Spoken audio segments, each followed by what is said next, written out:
Olha, hoje vamos falar sobre o estrabismo.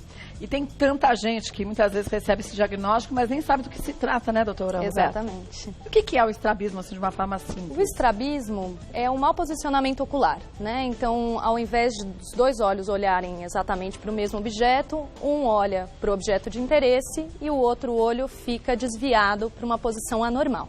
Quer dizer, um foca normalmente nessa direção, enquanto o outro pode estar ligeiramente inclinado, né? Exatamente, exatamente. Mal posicionado. Mal posicionado. A gente tem aqui, olha, eu vou pedir para os meninos colocarem alguns desenhos para a gente entender bem. São vários os tipos de estrabismo, né? Exato. Esse primeiro é mais intenso, esse? Não, na verdade, não a intensidade ela pode variar em todos os tipos. O que muda é a direção do olho. Então, se o olho se move em direção ao nariz, a gente chama de um desvio convergente, Tá. né? Que são aqueles vesguinhos, né, que todo mundo faz na escola, né? Faz de conta que é vesguinho, né? Tá. Então, é a esotropia. Quando o olho se afasta do nariz, da linha média do rosto, a exotropia. Se o olho, por exemplo, ali o olho direito se desvia para cima, hipertropia, e para baixo, hipotropia. Né? Agora, os tratamentos são iguais para cada caso? Os tratamentos são diferentes. Não necessariamente por conta de onde o olho está mal posicionado, mas principalmente por causa da causa do estrabismo.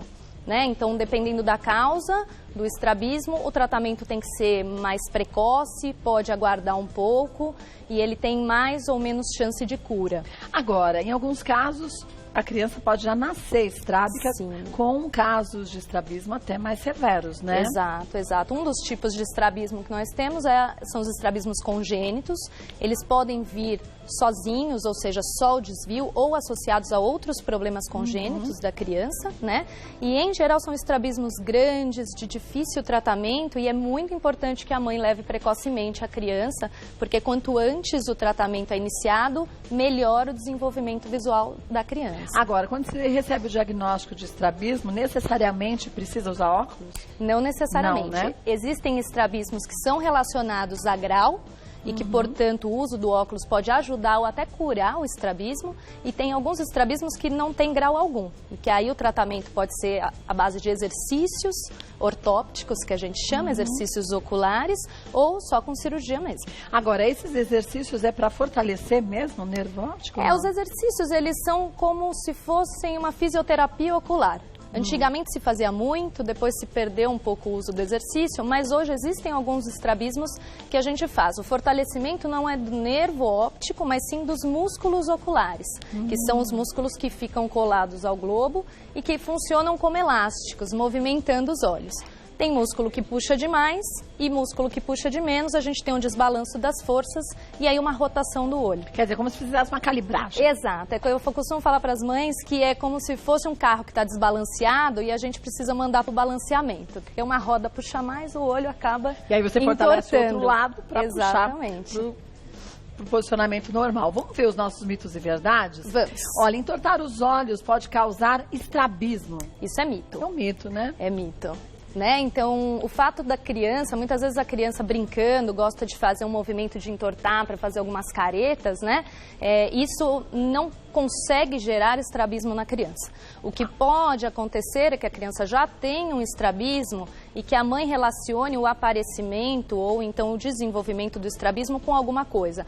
Soprou um vento, ela olhou muito para a luz, tomou um susto, mas na verdade não é isso que causou o estrabismo. A mãe reparou nessa fase, né? Existem alguns estrabismos que podem se desencadear por causa de algum estresse, então às vezes as mães notam que a criança caiu ou sofreu um acidente que depois daquilo ficou estrábico. Em geral foi a gota d'água, o estrabismo estava lá e só faltava descompensar.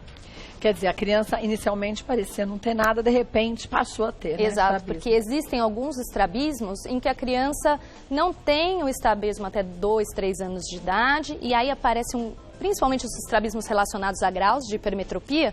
A criança começa a desviar de vez em quando e a partir de uma certa idade desvia e não desentorta mais. Né? Exato. Vamos ver mais um. Estrábicos podem enxergar duplicado ou embaçado. Isso é verdade.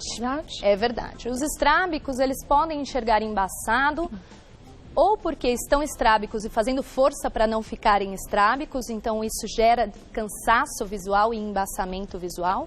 Ou os estrábicos que são estrábicos por causa de grau e que não estão usando os óculos adequadamente.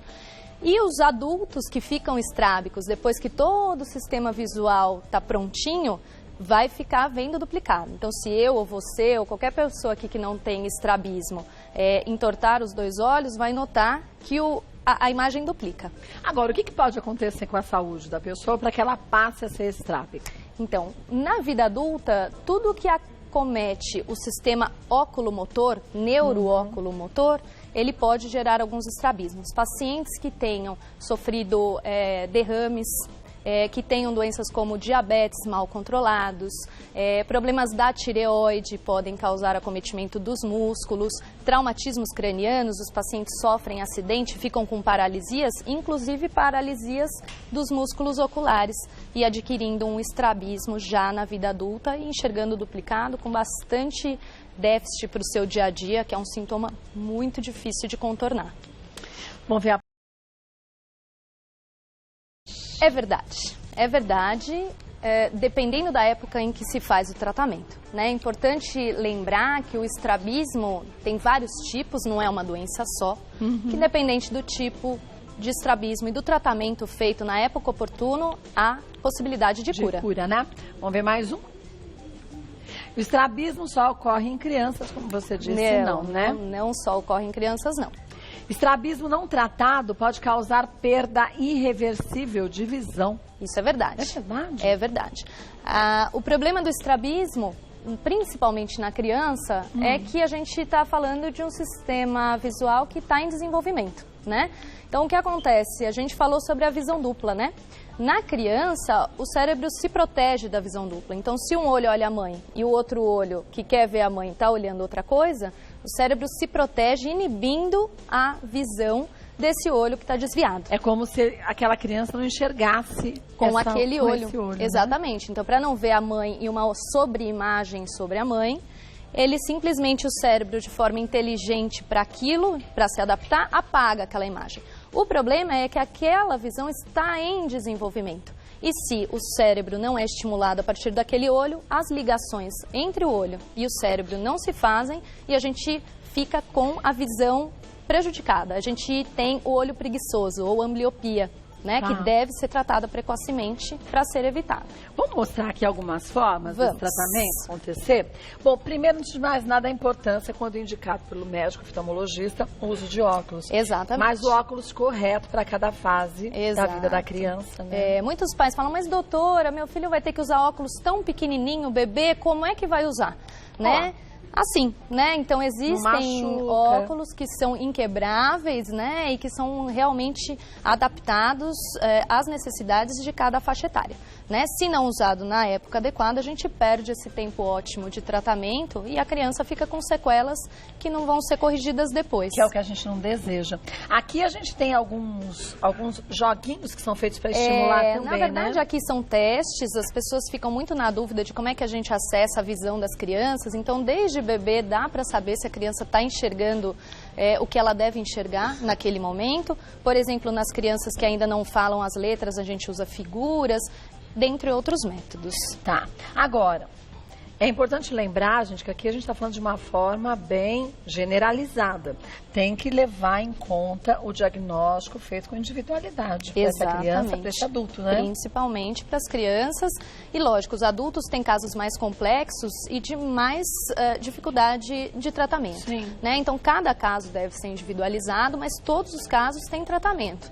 Né? Tem como melhorar, né? Tem como melhorar, exatamente. Agora, em que casos se tampa um olho para fortalecer o outro? Então, principalmente nos casos de ambliopia, né? Então, quando um dos olhos é preferencial, o outro olho fica inibido, o que a gente faz? A gente tampa o olho bom para aquele olho que está desviado assumir o comando e fortalecer a sua via visual. Para também aumentar aquela conexão. Exato, para fazer cérebro, as conexões, para ter certeza de que aquele olho vai ser conectado ao cérebro e que depois, quando nós alinharmos melhor o olho, seja com cirurgia ou com outros tratamentos, que esse olho faça parte da visão binocular, né? É diferente enxergar com um olho só e com os dois olhos abertos.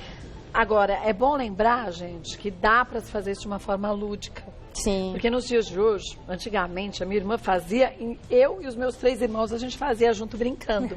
Então, fazer com que essa criança não se sinta diferente por causa disso, né? Exatamente. Tem muitos pais, hoje em dia, existem novos tratamentos. Antigamente os tampões eram só cor da pele, as crianças detestavam. Hoje tem várias opções, a gente tem tampões coloridos, muitos pais fazem o diário do tampão, então cada dia que a criança usa o tampão faz um desenho, ganha uma estrelinha, cola no livro, usa na boneca, usa no urso de pelúcia. Tem que dar um jeito de fazer a criança usar, porque, lógico, não é um tratamento que a criança adora, né? Mas ele é necessário, extremamente necessário. Mas pode virar uma grande brincadeira. Tudo depende do posicionamento dos pais e para isso tem que ter confiança no médico oftalmologista para você dar continuidade a esse tratamento. Às vezes você acha, não, já está enxergando melhor, eu posso parar. E se não está no tempo correto, pode voltar ao grau de dificuldade de antes. A palavra-chave aí é acompanhamento. Quando a ambliopia não é uma doença de fácil tratamento, às vezes é difícil a gente conseguir 100% de visão, mas se a gente chega a 100% de visão e para de uma vez um tratamento, descontinua o tratamento, você pode ter uma recidiva, né? Ou seja, o problema volta a acontecer e a gente perde todo aquele trabalho que não foi fácil, né? Então, acompanhar até o finzinho do tratamento para garantir sucesso. Olha, tem muitas dúvidas que chegaram. Vamos ver a primeira delas, de quem que é, da Meire. Tive 2 filhos, eles nasceram com estrabismo. Isso pode ser genético? Ninguém da minha família tem. Então, o estrabismo, ele tem um forte fator genético. Em geral, os estrábicos têm parentes estrábicos, né? O fato de falar que ninguém da família tem, às vezes é porque a mãe não conhece pessoas da família, ou às vezes é no estrabismo pequeno que ninguém notava, mas se for procurar, deve ter alguém na família anterior às filhas. Antigamente se falava, criança que cai e bate a cabeça, fica estrábica. Isso é uma verdade? Não necessariamente. Os grandes traumatismos cranianos, sim. Então, se a criança teve uma queda importante, caiu da cama, teve que ir para o hospital, ficou hospitalizada, isso pode sim gerar estrabismo.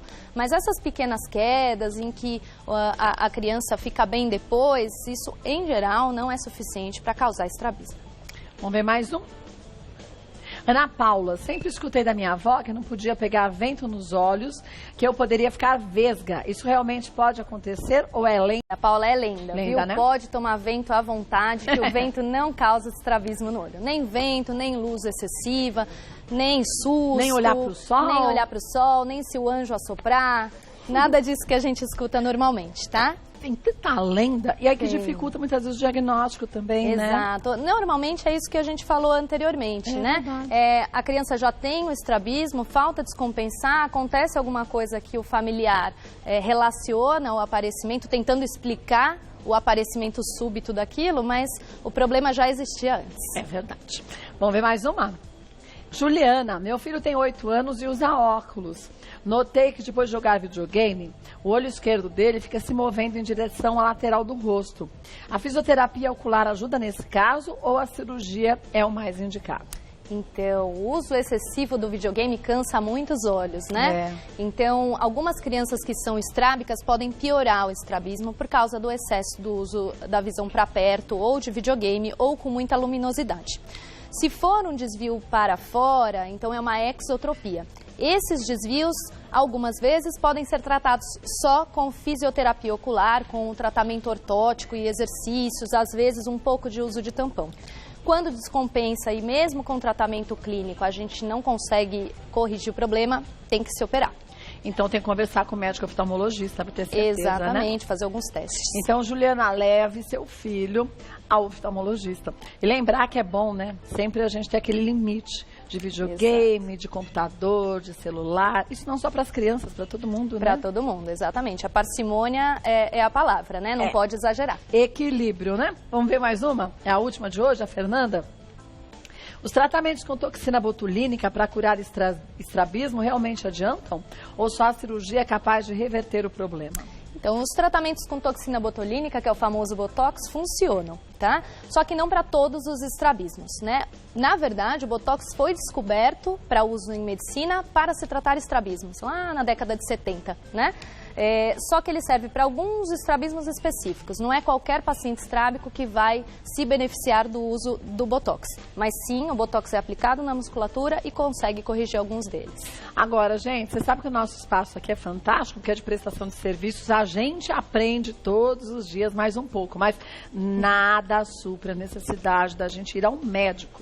Aí você tem o diagnóstico certinho, com individualidade, siga a orientação que o médico te passou, porque cada caso é um caso, cada idade requer um tratamento diferente, como a gente aprendeu hoje com a doutora Roberta.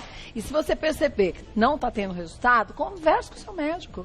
Não é? Exatamente. Às vezes é uma coisinha que você está fazendo de errado, que tem que se alterar, né, doutora Exatamente, Roberta? Tem que ser honesto, né? Muitas vezes as mães ficam com medo do médico dar bronca, né? Ai, meu filho tinha que ter feito o tratamento, não fez, não vou contar. E aí a gente vê que o caso não está indo bem, a mãe falando o que está fazendo, quer dizer, não vai nem para frente nem para trás. Né? Na dúvida, procure atendimento médico, de preferência com um especialista em estrabismo, né? Que vai ter um pouco mais de habilidade em reconhecer os diferentes tipos, de tratar criança, casos difíceis, né? E fazer o tratamento. Se não estiver fazendo por qualquer que seja o motivo, o médico vai entender e vai tentar fazer isso individualizado para cada um dos seus pacientes. A gente fala isso aqui, gente, todos os dias, mas nunca é demais a gente lembrar. Você pode não querer contar tudo para muita gente, mas para o médico a gente tem que contar.